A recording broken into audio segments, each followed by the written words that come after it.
Assalamualaikum warahmatullahi wabarakatuh. Selamat pagi semuanya. Nama saya Nisal Rahma. NIM saya 332480005 dan kelas saya 33.6B.01. Di sini saya akan menerjemahkan video yang terkait dengan proyek tersebut.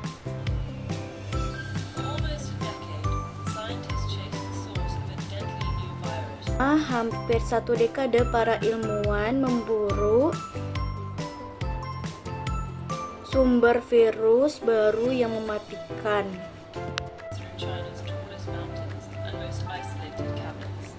Melalui pegunungan tertinggi dan gua-gua paling terisolasi di Tiongkok.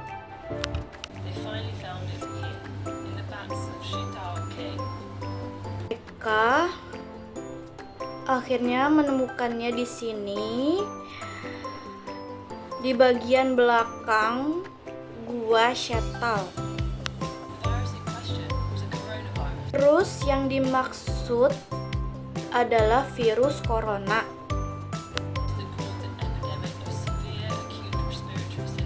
Menyebabkan epidemi sindrom pernapasan akut berat atau SARS pada tahun 2003.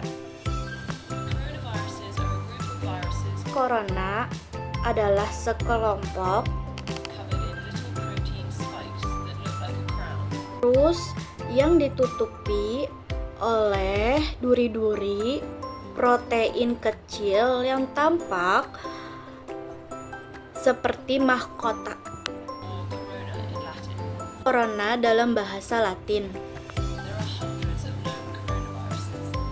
Ratusan virus corona yang diketahui.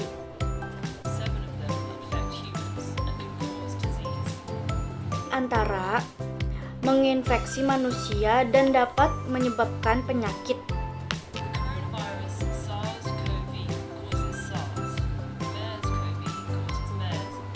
Corona, SARS, strep CoV menyebabkan SARS, MERS, strep CoV menyebabkan MERS.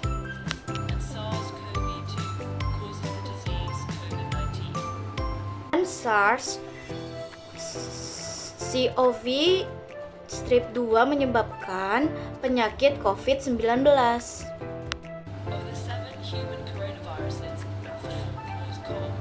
7 virus corona pada manusia, 4 menyebabkan pilek.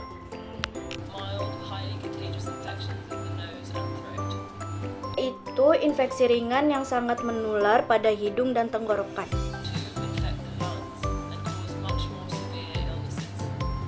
Menginfeksi paru-paru dan menyebabkan penyakit yang jauh lebih parah.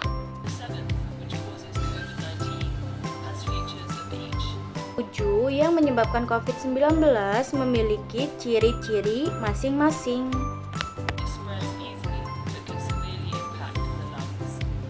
Ini menyebar dengan mudah dan mengenai paru-paru.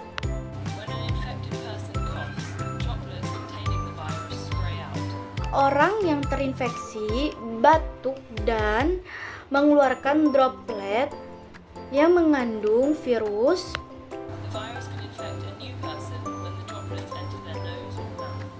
Virus yang menginfeksi orang baru ketika droplet masuk ke hidung atau mulut mereka. Corona menular paling baik di ruang tertutup, di mana orang-orang berdekatan. Cuaca dingin membuat lapisan luarnya yang halus tidak mengering,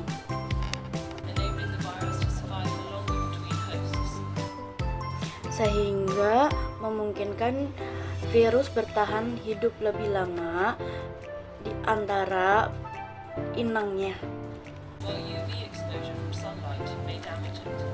Sementara sinar UV dari sinar matahari dapat merusaknya. These seasonal variations matter more for established viruses. Variasi musiman ini lebih penting untuk virus yang sudah ada. But because no one is yet immune to a new virus, Tapi karena belum ada yang kebal terhadap virus baru. it has so many potential hosts that it doesn't need ideal conditions to spread. Ini memiliki begitu banyak calon inang, sehingga tidak memerlukan kondisi ideal untuk menyebar. In the body, the protein spikes embed in the host cells and fuse with them.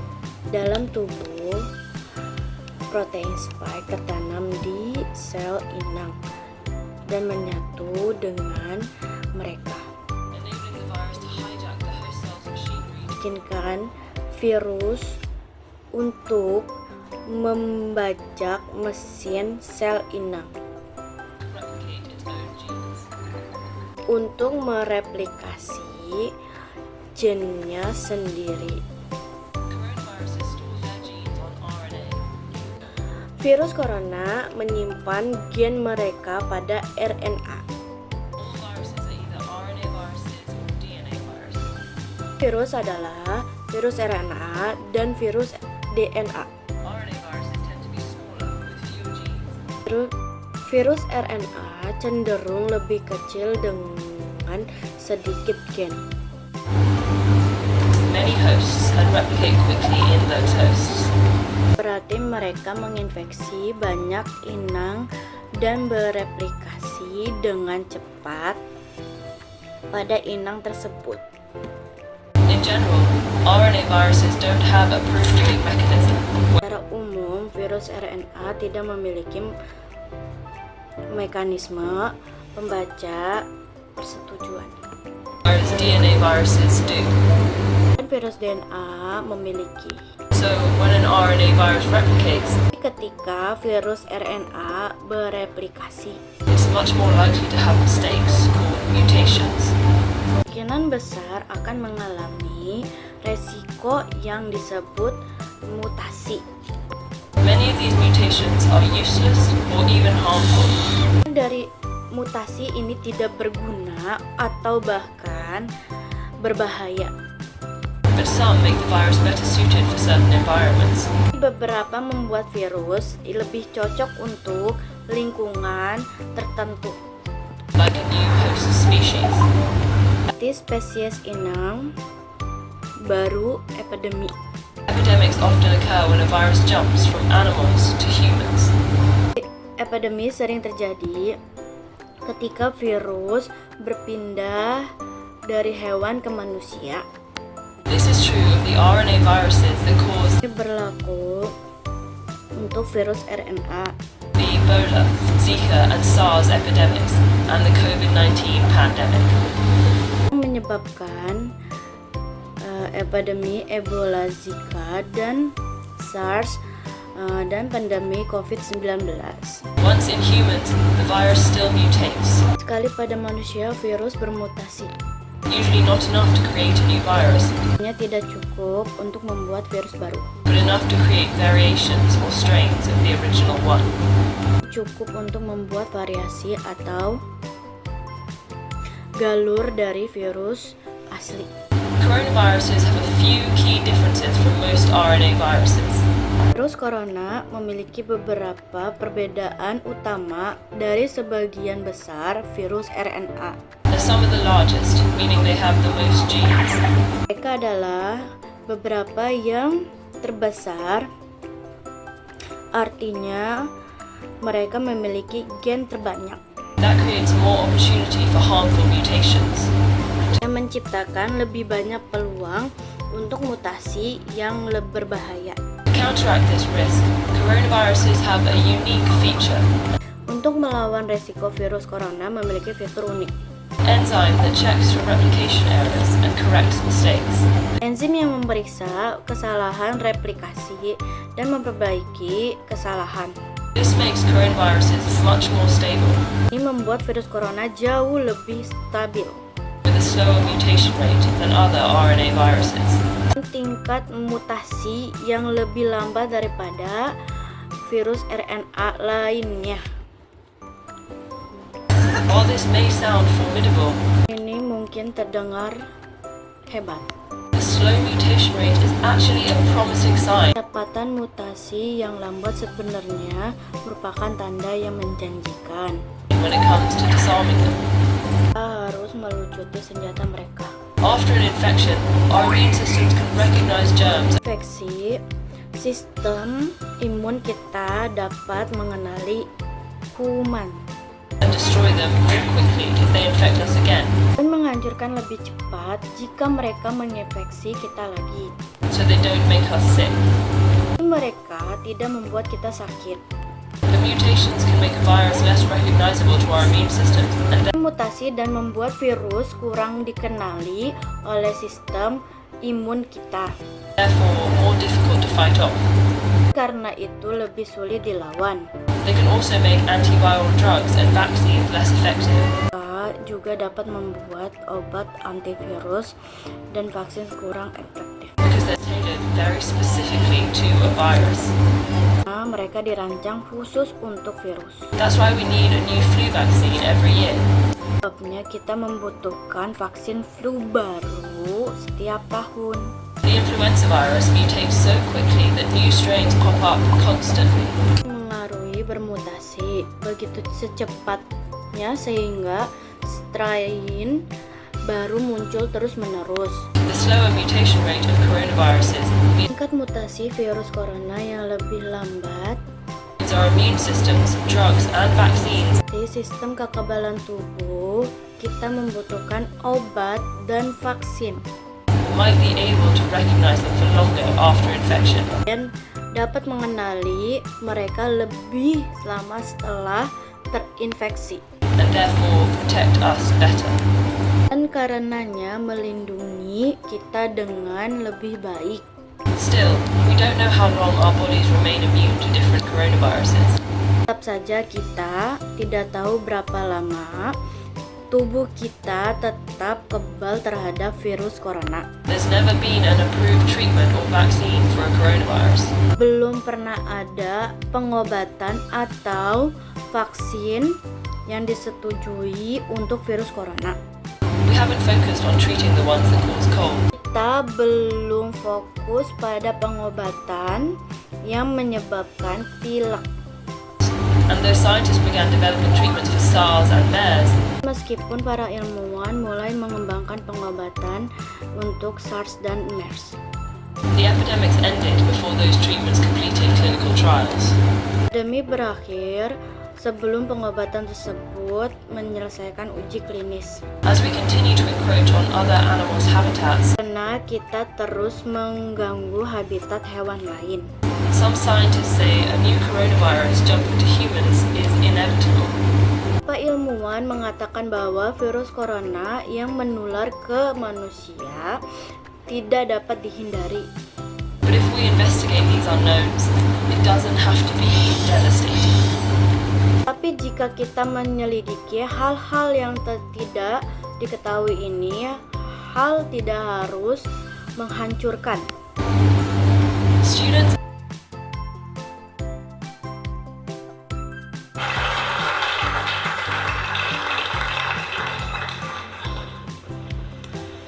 How many of you can speak more than one language?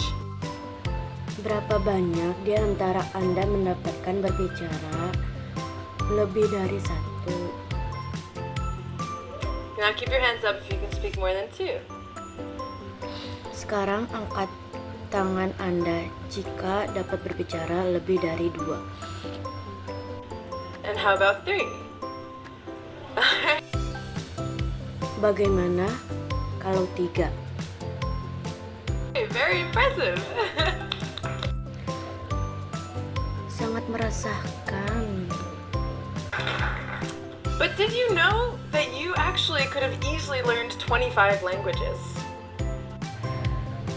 Tapi tahukah Anda bahwa Anda sebenarnya dapat dengan mudah mempelajari 25 bahasa? It's true. This Itu benar. is a natural human phenomenon. Ini adalah fenomena alamiah manusia. That any normal child born anywhere in the world is Bahwa setiap anak pada umumnya lahir di mana saja di dunia capable of learning any language that he or she is exposed to. bisa belajar bahasa apa saja Anda temui di lingkungan Anda. And did you know that the language Dan tahukah Anda bahwa bahasa yang that your child is exposed to before the age of 7, which is dipelajari anak Anda sebelum berusia 7 tahun, also known as the critical age period, or yang juga dikenal sebagai periode usai kritis, the only languages that he or she will be exposed to later in life. adalah satu-satunya bahasa yang akan dipelajari di kemudian hari. Leonard Bloomfield said, "The acquisition of a language Leonard Bloomfield berkata bahwa penguasaan suatu bahasa is doubtless the greatest intellectual feat tidak diragukan lagi merupakan prestasi intelektual terbesar that any one of us is ever required to perform." yang harus dicapai oleh siapapun di antara kita. So I asked myself and some others in the overseas student program here, why Jadi saya bertanya pada diri sendiri dan beberapa orang lain dalam program mahasiswa luar negeri di sini. do we learn languages?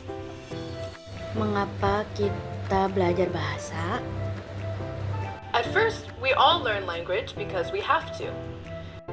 Pada awalnya kita semua harus belajar bahasa karena kita harus melakukannya.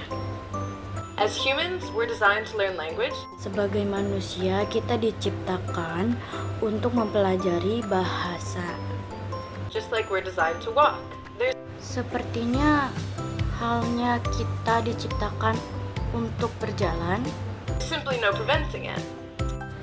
tidak ada yang mencegahnya. But then there's some of us who actually do it for fun. Namun ada sebagian di antara kita yang melakukannya untuk bersenang-senang. We go through the struggle, Kita berjuang, we put in the effort, feeling wrong all the time. kita berusaha selalu merasa salah. But we love it because the rewards are so great.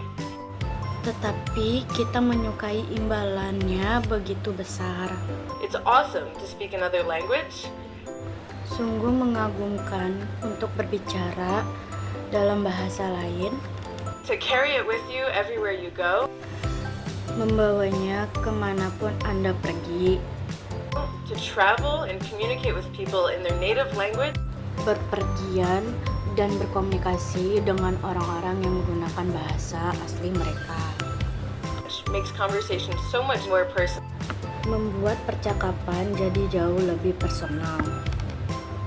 And you actually get to enjoy more out of life Dan Anda benar-benar bisa menikmati hidup because it gives you the opportunity to understand karena memberi Anda kesempatan untuk memahaminya. more music and movies and games from around the world. Lebih banyak musik, film, dan permainan dari seluruh dunia. So I want to ask you another question. Jadi saya ingin bertanya satu pertanyaan lagi kepada Anda. And I want you all to think about this. Dan saya ingin semua memikirkan ini. If we started taking advantage Jika kita memulai memanfaatkan of the amazing ability that children have to learn languages kemampuan luar biasa yang dimiliki anak-anak untuk mempelajari bahasa, and the plethora of free language learning tools serta banyaknya alat bantu pembelajaran bahasa gratis yang we have on our devices today. kita memiliki perangkat kita saat ini. Could we, by reducing language barriers, reduce other barriers in society? Dapatkah kita dengan mengurangi hambatan bahasa, mengurangi hambatan lain di dalam masyarakat? Which begs me to ask another question. Yang membuat saya bertanya pertanyaan lain. What exactly are language barriers? Apa sebenarnya kendala bahasa? And what do they do? Dan apa saja dampaknya? I know what some of you are thinking. Saya tahu apa yang dipikiran sebagai dari Anda. You're at the dinner table. Anda sedang duduk di meja makan. And you're between your mother, who's Russian, Dan Anda beberapa di antara ibu Anda yang orang Rusia. and your beautiful American girlfriend. Dan pacar Amerika Anda yang cantik. And you're having a moment of realization Dan tiba-tiba menyadari that you've just hired yourself out as a translator. bahwa Anda baru saja memperkerjakan diri sendiri sebagai penerjemah. So you have to spend the whole evening Jadi Anda harus menghabiskan sepanjang malam hearing everything 3 times. mendengar semuanya sebanyak 3 kali. And even though you thought that you could speak Dan meskipun kamu berpikir English and Russian perfectly, baik dalam bahasa Inggris dan Rusia mereka berbicara dengan sempurna, you're starting to feel confused and frustrated, Anda mulai merasa bingung dan frustasi, and you're desperate for a couple minutes of alone time. dan Anda sangat ingin memiliki waktu sendiri selama beberapa menit Just to think in whatever language you choose to think in. hanya untuk berpikir dalam bahasa apapun yang Anda pilih. But there's a lot more to language barriers that I want you to know. Namun masih banyak lagi kendala bahasa yang ini saya sampaikan kepada Anda. Have you ever heard of linguistic relativity? Pernahkah Anda mendengar relativitas linguistik? Linguistic relativity is the field Relativitas linguistik adalah bidang which asks questions on the relations yang mengajukan pertanyaan tentang hubungan between language, perception, and thought. antara bahasa, persepsi, dan pikiran. The core theory is called the deterministic theory. It's Teori intinya disebut teori deterministik. scientifically proven, and it states that the language you speak Yang terbukti secara ilmiah dan menyatakan bahwa bahasa yang ada ucapkan shapes the way you think and influences your behavior. membentuk cara Anda berpikir dan mengaruniakan Anda. The fathers of linguistic relativity, Benjamin Whorf and Edward Sapir, Bapak relativitas linguistik Benjamin Whorf dan Edward Sapir state that if a word doesn't exist in your language, menyatakan bahwa jika suatu kata tidak ada dalam bahasa Anda, you won't know the concept. konsep yang berhubungan dengan kata juga tidak diketahui. Now, I think that those guys can be a little extreme in their theories. Nah, menurut saya orang-orang itu mungkin sedikit ekstrim dalam teori mereka. I think rather that if a word doesn't exist in your language, Saya lebih suka berpikir bahwa jika ada sebuah kata yang hilang dari bahasa kita, you're a lot less likely to identify with that concept. maka kemungkinan sangat kecil untuk mengidentifikasi konsep tersebut. One of my friends here in Israel, a native German speaker, Teman-teman saya yang berbeda bahasa Jerman di Israel pernah berkata, told me a story once of how the English language seberapa besar bahasa Inggris telah berubah, changed the way that she thought about love. mengubah cara dia berpikir tentang cinta. She told me she still remembers the first time she heard the term Dia mengatakan kepadaku bahwa dia masih ingat ketika Anda pertama kali mendengar kalimat falling in love, jatuh cinta, and that she was shocked at the use of the language dan kagum dengan penggunaan bahasanya. because she had never thought of being in love as Karena sampai saat itu tidak pernah dia memikirkan tentang cinta. something that happened suddenly and dramatically. Sepertinya sesuatu terjadi secara tiba-tiba dan dramatis. And she pictured someone actually falling. Dan membayangkan seorang benar-benar jatuh cinta. And she could feel that, and then she knew that someday Dan dia merasakan dan dia mengetahui bahwa sesuatu hari dia juga akan she would experience falling in love and not just being in love. mengalami jatuh cinta, tidak hanya eksistensi dalam cinta. Also, in body language, we find interesting differences among languages. Kita dapat mengamati perbedaan yang menarik juga dalam gerakan yang menyertai setiap bahasa. In Hebrew, this means wait. Dalam bahasa Ibrani artinya tunggu. However, this is a great insult in Italy. Tapi di Itali itu adalah penghinaan berdarah. And I wanted you all to know that. Dan saya ingin Anda mengingatkannya. Tertawa. And the most obvious differences in languages Dan perbedaan paling jelas dalam bahasa that are influencing our thoughts and behaviors is in vocabulary. yang membentuk pemikiran dan perilaku kita, mereka mempengaruhi mereka tersembunyi dalam kosakata. One scientific experiment in linguistic relativity Mengenai relativitas linguistik, sebuah percobaan ilmiah menunjukkan bahwa showed how gender association impacts people's perception. menunjukkan bagaimana asosiasi gender mempengaruhi persepsi orang.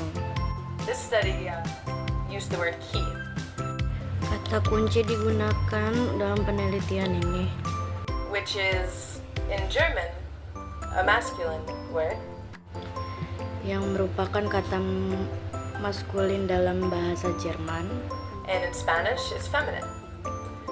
tetapi dalam bahasa Spanyol itu feminin. So subjects were asked to come up with words to describe a key. Subjek percobaan diberikan kata sifat. Mereka harus mengatakan pada kunci itu. And the German speakers used words such as heavy, Penutur bahasa Jerman mengatakan hal-hal seperti sulit, durable, strong, useful, metal. sulit, tahan lama, kuat, berguna, logam. The Spanish speakers chose words such as golden, Tetapi penutur bahasa Spanyol memilih kata seperti emas, lovely, little, delicate, shiny to describe the same word, key. emas, cantik, kecil, rapuh, dan berkilau untuk kata kunci yang sama. Another interesting difference we find among languages Perbedaan menarik lainnya yang kami temukan di antara bahasa is in the perception of correctness. Kita dapat melihat ini dalam konsep kebenaran tata bahasa. I read in a study by John Myhill at University of Haifa. Kepada John Myhill, Universitas Haifa, saya membaca di ruang grup peneliti that correctness in present-day English and most European languages bahwa kebenaran tata bahasa dalam bahasa Inggris modern dan dalam sebagian besar bahasa Eropa is based on prestige. didasarkan pada prestis. So the development of these languages Jadi, perkembangan bahasa tersebut has actually followed the trends of its most elite speakers. sebenarnya telah mengikuti tren pembicaraan paling elitnya. But other languages perceive correctness in a much different way. Tapi masalah ketepatan tata bahasa lain melihat secara berbeda. Languages such as Arabic and Hebrew and Icelandic Bahasa seperti Arab, Ibrani, dan Islandia are based on textual references. berdasarkan referensi tekstual. So, if a word appears in a text in Arabic, which is based on the Quran, Jika sebuah kata dapat ditemukan dalam teks dalam bahasa Arab didasarkan pada Al-Quran and Hebrew is based on the Torah and Mishnah, dan dalam bahasa Ibrani Misnah Torah. if a word or grammar appears in these texts, it's correct. Jika sebuah kata atau struktur tata bahasa termasuk dalam teks And if it doesn't, it's not correct. For these dan jika tidak, itu tidak benar. languages, there's no connection between Untuk bahasa ini tidak ada koneksi correction and prestige. antara kebenaran linguistik dan otoritas. And there are many, many words in Dan ada banyak sekali kata-kata dalam bahasa languages that don't appear anywhere else, such as stam in Hebrew, yang tidak ditemukan di tempat lain, misalnya bahasa Ibrani, stam, jadi, which can be translated into English as just kidding, but not really. yang artinya saya hanya main-main saja, saya bercanda, tapi tidak persis seperti itu. It's a unique word to let someone know that you're not being serious. Ini berarti bahwa kami tidak serius. And halomot paz is how you say sweet dreams in Hebrew. Jika kami mengucapkan mimpi indah kepada Anda, dalam bahasa Ibrani kami mengucapkan tumpukan paz, But it actually translates directly as golden dreams. tetapi secara harfiah berarti mimpi emas. And there's a word in German that I love called Fernweh, Saya punya kata Jerman favorit, Fernweh, which dictionaries translate it as itchy feet. yang mana kamusnya diterjemahkan kaki gatal, And it's the opposite of homesick. dan kebalikan dari rindu rumah. It describes the feeling that you need to travel. Mereka yang bisa pergi, So when my German friend taught me this word, I thought, mereka bisa berpergian, itu membuatku merasakan apa yang kuinginkan. wow, how I wish that this word existed in my language. Wah, aku berharap kata itu. Saya harap itu dalam bahasa saya juga. And I wondered that if we use such a word, how Apakah keluarga satu-satunya? my experience of feeling like the only one in my family Sebagai anggota yang ingin berpergian, with a strong desire to see the world may have been different. perasaan yang berbeda, akankah yang mengalaminya? So, a few weeks ago, after auditioning to be up here on the TED stage, Beberapa minggu yang lalu setelah saya selesai sidang TED, I reached out to my psychology professor back in New York, saya sampai di New York, guru psikolog saya, and asked him what he thought about linguistic relativity. dan aku bertanya apa pendapat tentang relativitas linguistik, And what he says explains the story of my friend dan apa yang dia katakan menjelaskan kisah temanku. and in terms of psychology and memory, Psikologi dalam tanggapan dan menggunakan konsep memori. what happened when she learned a new term about love. Apa yang terjadi ketika dia mempelajari istilah baru tentang cinta. He said it is the breadth of our language, not our vast experiences, Dia berkata-kata, kekayaan bahasa kita bukan pengalaman kami luas membantu which help color our lives. untuk membuat hidup kita lebih berwarna. That is in memory.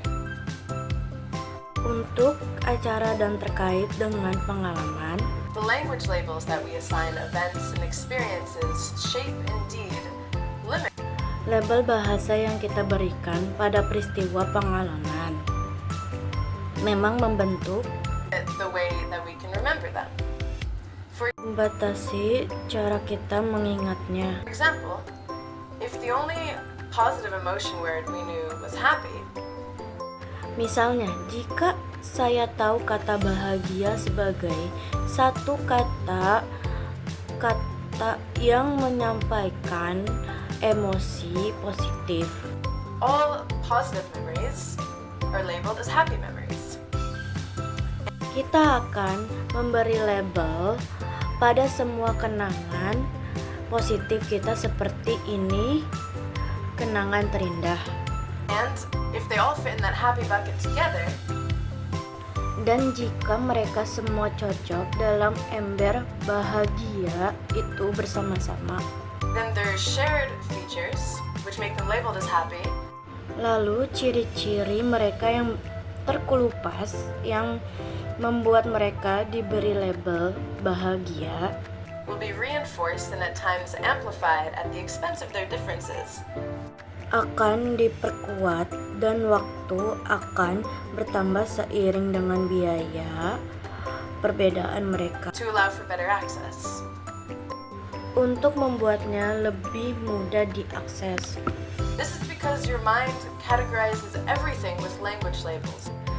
Hal ini karena pikiran Anda mengkategorikan segala sesuatu dengan label bahasa, So that it can reach for your memories as quickly as possible. sehingga dapat meraih ingatan Anda secepat mungkin. And everything that you say and do, Dan semua yang kamu katakan dan lakukan, every decision you make, every conversation that you have, setiap keputusan yang Anda buat, setiap percakapan yang Anda lakukan, is just a consequence of some memories, right? hanya konsekuensi dari beberapa kenangan, bukan? So in other words, your ability overall to access your memories Jadi, dengan kata lain, kemampuan Anda secara keseluruhan untuk mengakses ingatan is actually directly related sebenarnya berhubungan langsung to your breadth and knowledge of vocabulary. untuk keluasan dan pengetahuan kosakata Anda. Because our languages are constantly changing, Karena bahasa kita terus berubah. language barriers are just growing bigger and bigger. Karena bahasa kita terus berubah. So, what do you think, everyone? Jadi apa pendapat kalian semua? If we started taking advantage Jika kita mulai mengambil keuntungan of children's amazing ability to learn languages. Tentang kemampuan luar biasa anak-anak dalam mempelajari bahasa. And the plethora of free tools that we have to learn languages today. Dan banyaknya alat gratis yang kita miliki untuk mempelajari bahasa saat ini. Could we, by reducing language barriers, reduce other barriers in society? Bisakah kita dengan mengurangi hambatan bahasa, mengurangi hambatan lain dalam masyarakat? The answer to me is crystal clear. Jawabannya menurut saya sangat jelas. By emphasizing foreign language study in your community, Dengan menekankan pembelajaran bahasa asing komunitas Anda, you're seizing an opportunity to reverse the creation of gaps Anda memanfaatkan kesempatan untuk membalikan terciptanya kesengajaan. in the way that we think and behave. There are so many issues in society Ada begitu banyak masalah di masyarakat saat ini, today that are thought-based, like racism and hate crimes and bullying. Anda yang berbasis pada pemikiran seperti rasisme, kejahatan, kebencian, dan perundungan. So by increasing the knowledge of language, Jadi dengan meningkatkan pengetahuan bahasa, we can overcome these differences. kita bisa mengatasi perbedaan ini Also by having more multilingual programs for children, of course. juga dengan memiliki lebih banyak program multibahasa untuk anak-anak, tentu saja. Because it's that critical age period before age 7. Karena itu adalah masa kritis sebelum usia 7 tahun, Where we have this opportunity. di mana kita memiliki kesempatan. So one such program exists in Jaffa called the Orchard of Abraham's Children. Jadi ada salah satu program seperti itu di Jeff yang disebut Kebun Anak-anak Abraham. It was founded by a Palestinian man and a Jewish woman who were married. Hal ini ditemukan oleh seorang pria Palestina dan seorang wanita Yahudi yang menikah. And they've established 3 kindergartens that teach in both Arabic and Hebrew. Dan mereka telah mendirikan 3 taman kanak-kanak yang mengajarkan bahasa Arab dan Ibrani And celebrate both cultures' holidays. dan mengkalibrasi kedua budaya liburan. So programs like this one are using bilingual education Jadi program seperti ini menggunakan pendidikan bilingual to promote peace and coexistence in a humanitarian, non-political way. untuk mempromosikan buah persik dan koeksistensi dengan cara kemanusiaan non-politik, And it's so effective dan itu sangat efektif because our language is a huge part of our identity.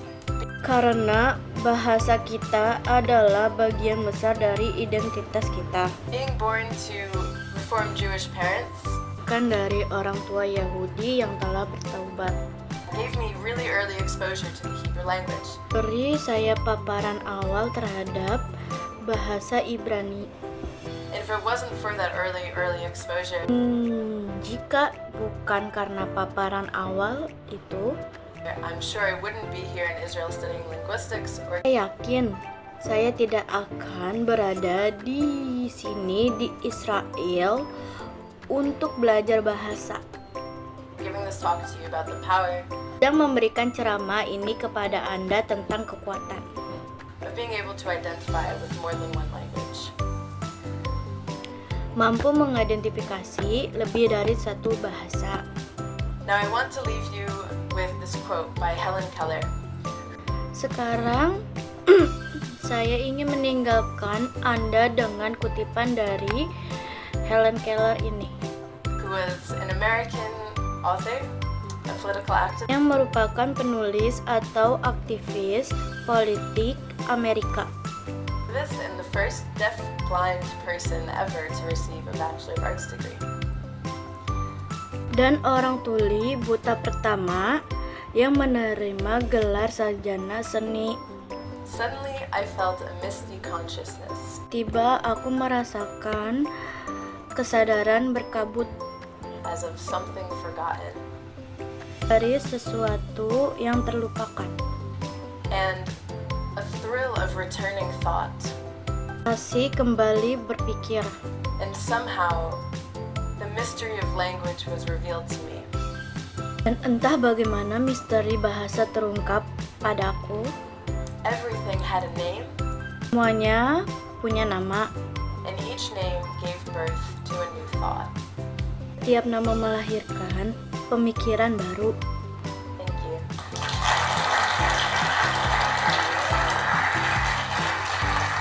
Terima kasih.